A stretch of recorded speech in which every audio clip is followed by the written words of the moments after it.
Hello viewers, সবাইকে স্বাগতম জানাচ্ছি নতুন আরেকটি ভিডিওতে। তো আজকের এই ভিডিওতে একটা ফরম্যাট দেখাবো যে আপনারা চাকরি হতে যদি ইস্তফা দিতে চান তাহলে আপনাদের সেই যে আবেদনপত্র সেটা কিরকম হতে পারে সেটাই দেখানোর চেষ্টা করব। মোটামুটি সবগুলাই সেম হয়, ধরনটা সেম হয়, হয়তো বা ভাষাগত একটু ভিন্নতা আসে। সো আমি আহ, একটা মোটামুটি কমন ফরম্যাট দেখাচ্ছি। যেমন ধরেন প্রথমে যেটা করতে হবে তারিখ দিয়ে শুরু করবেন। সো আমি এখানে তারিখ দিয়েছি।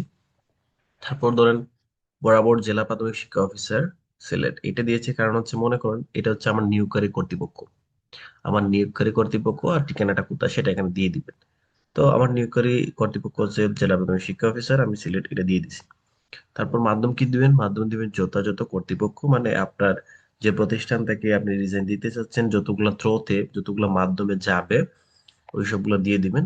তারপর হচ্ছে কি বিষয় দিবেন চাকরি হতে ইস্তফা প্রদান প্রসঙ্গে। এবং আপনি চাইলে এটাকে একটু ভুল করে দিতে পারেন, আন্ডারলাইন করে দিতে পারেন।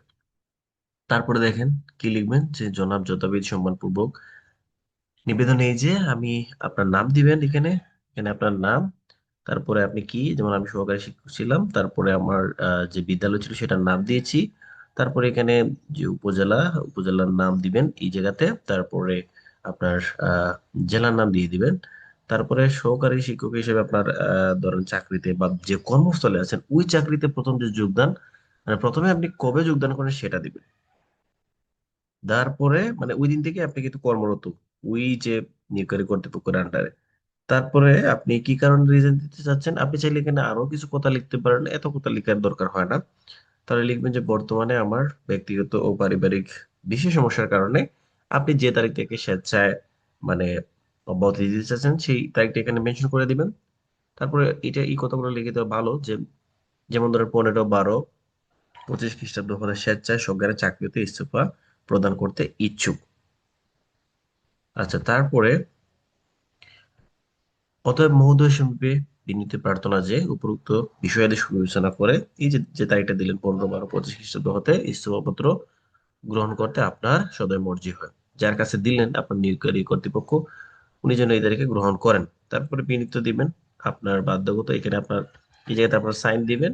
এখানে আপনার নাম হবে, আপনার পদবি হবে, আপনার কর্মস্থল হবে, আপনার এই জায়গাতে উপজেলা, তারপরে দিবেন এখানে আপনার জেলা, তারপরে হচ্ছে আপনার মোবাইল নম্বরটা এখানে বসিয়ে দিবেন।